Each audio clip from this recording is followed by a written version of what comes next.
Olá pessoas, esse é outro vídeo meu aqui na internet e no vídeo de hoje então vamos encerrar os nossos comentários acerca da Prisioneira, não é, que é o quinto volume do Em Busca do Tempo Perdido. Novamente eu não estou com o livro aqui porque eu estou, não sei se você percebe, mas eu estou em Campinas e daí fica muito ruim para eu trazer aquele calhamaço toda vez que eu venho para cá.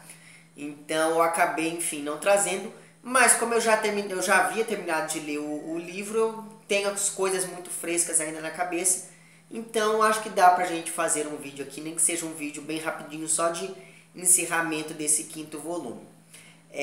Apesar desse ter sido um volume que eu gostei bastante, sobretudo, né, na primeira parte desse quinto volume, ele é um volume que eu não vou mentir pra vocês, há um determinado momento ali, no meio desse quinto volume, em que o ritmo da narrativa ele dá uma decaída, ele dá uma guinada, uma guinada não, né? Ele dá uma decaída mesmo, no sentido de que você tem toda aquela descrição do cotidiano, né? Da Albertina e do Marcel, só que aí, apesar de, enfim, isso já ser uma coisa já meio monótona, mas pra mim, a grande dificuldade que eu tenho com o Proust é quando ele vai falar daqueles jantares intermináveis na casa ou dos Guermantes ou dos Verdurin. E daí agora ele vai voltar aos jantares para falar, sobretudo, de uma rusga que o senhor de Charlie, o barão de Charlie, acaba tendo com a família Verdurin. E nesse sentido, esse momento em que eu estou dizendo aqui para vocês que há um declínio no ritmo, é o momento justamente em que o senhor de Charlie, ele passa a ser a figura central da narrativa ali, não é? E apesar dele ter uma conversa muito interessante sobre a homossexualidade, de como ela sempre esteve presente dentro da sociedade, e de como ela, de certo modo, enfim, está presente, sobretudo na nobreza, não é, da França do fim do século XIX, apesar disso, e apesar de uma série de outras coisas que a gente fica sabendo em torno da figura do senhor de Charlie, esse é um momento que eu, pelo menos, eu lembro que eu custei um pouco para ler, porque ele é um momento mais pausado. Mas, enfim, no meio dessas discussões que o Charlie tem com os outros rapazes sobre a homossexualidade, acontece uma coisa engraçada, que a gente acaba descobrindo que ele meio que manda uns detetives espionarem o Morel. O Morel é aquele rapazinho lá, tal, que tinha uma noiva, mas aí brigou com ela, etc. Bom, e daí o que acontece? Para e passo ele vai e espiona o sujeito, ele acaba confessando que ele está meio que de olho em outros rapazes. Então perceba que o senhor de Charlie é um senhor bem danado.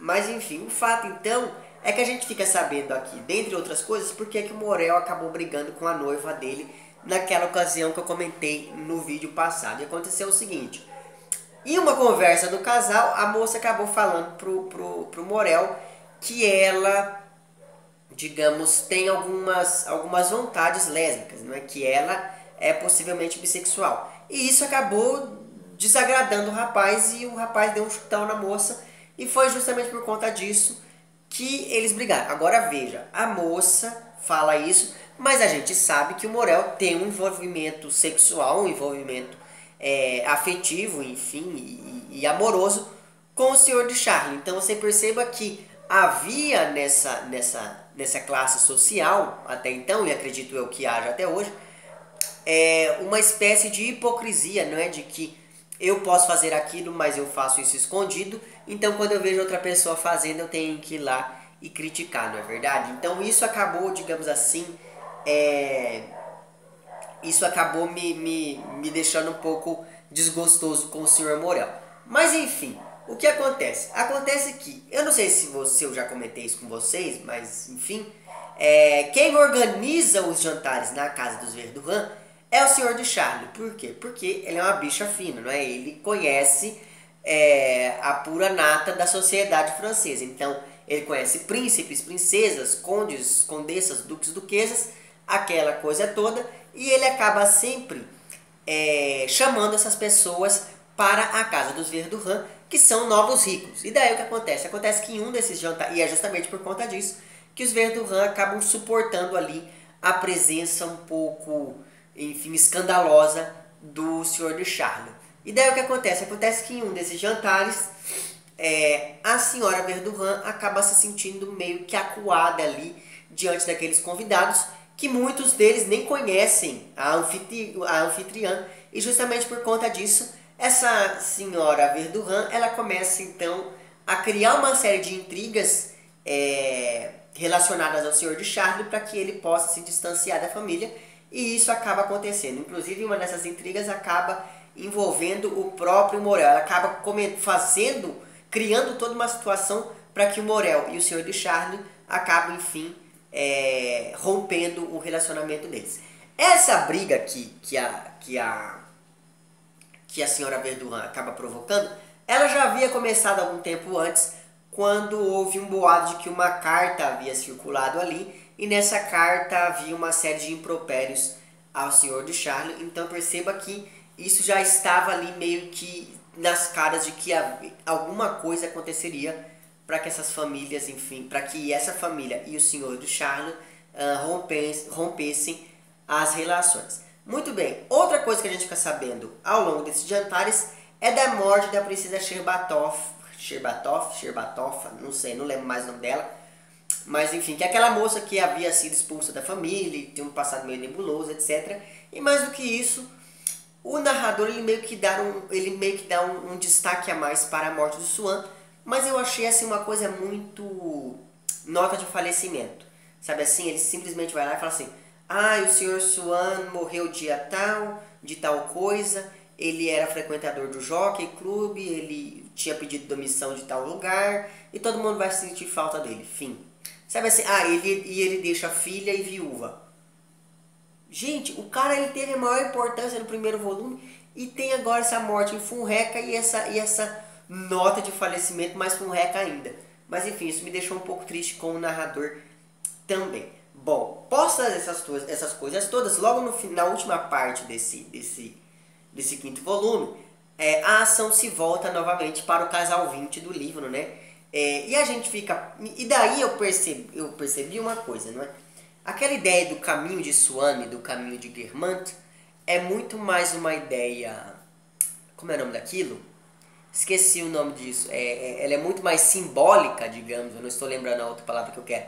Mas enfim, ela é muito mais simbólica do que geográfica. No sentido de que a gente vai acompanhando o narrador se deslocando nesses dois caminhos por aquilo que eles representam, não é? Então tem o caminho de Guermantes, que é aquele caminho da aristocracia, das festas, dos salões lotados, das conversas sobre literatura, sobre arte, enfim. E você tem o caminho de Swan, que é o caminho da paixão, que é o caminho do amor, do ciúme, da obsessividade, não é? Que é esse caminho muito mais, digamos, impulsivo do que o caminho dos Guermantes, que é marcado muito mais por uma espécie enfim, de hipocrisia mesmo, como a gente vai acompanhando ao longo desses jantares todos. E a gente percebe que, apesar de não falar muito mais do Swan, o narrador ele acaba seguindo sempre por o caminho que Swan indica logo no primeiro volume do livro, né? Isso é uma coisa bem interessante. Mas enfim, o fato então é que, enquanto a gente vai acompanhando lá o cotidiano todo do narrador com a Albertina, eles têm uma briga assim, homérica, sabe? É uma briga assim terrível, onde o narrador ele tenta pressionar a moça para que ela diga coisas que nem convém serem ditas, né? Coisas do passado, de antes deles se conhecerem, como se isso fosse algo terrível, como se ele próprio não tivesse um passado. Mas enfim.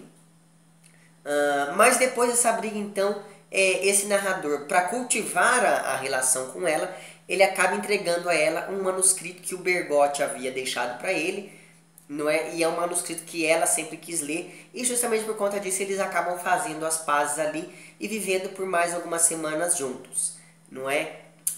E aí é interessante, ao longo dessas semanas eles têm várias conversas sobre pintura, sobre música, sobre literatura, sobre Dostoiévski. Tem um determinado trecho, não é, do livro que eu achei assim incrível, em que ele vai fazendo uma série de comentários sobre alguns personagens da obra do Dostoiévski. Me deu até vontade de revisitar a obra do Dostoiévski mais a fundo para poder ver essas leituras possíveis que o Proust indica, enfim. Então é uma coisa que eu indico bastante.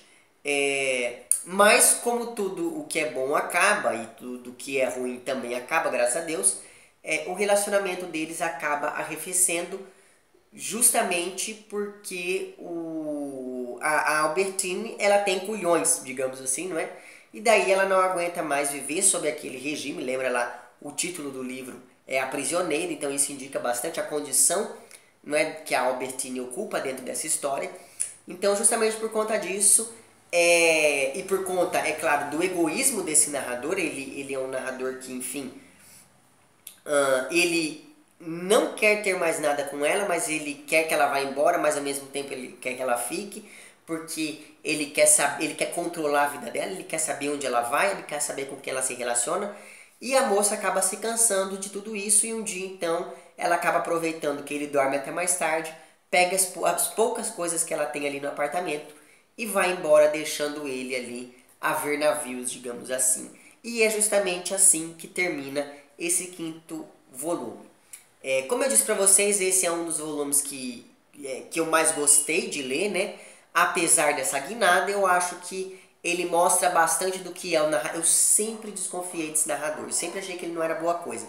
Mas sobretudo do meio pro final desse quinto volume, a gente fica sabendo o quão cretino que ele é, sobretudo com essa moça.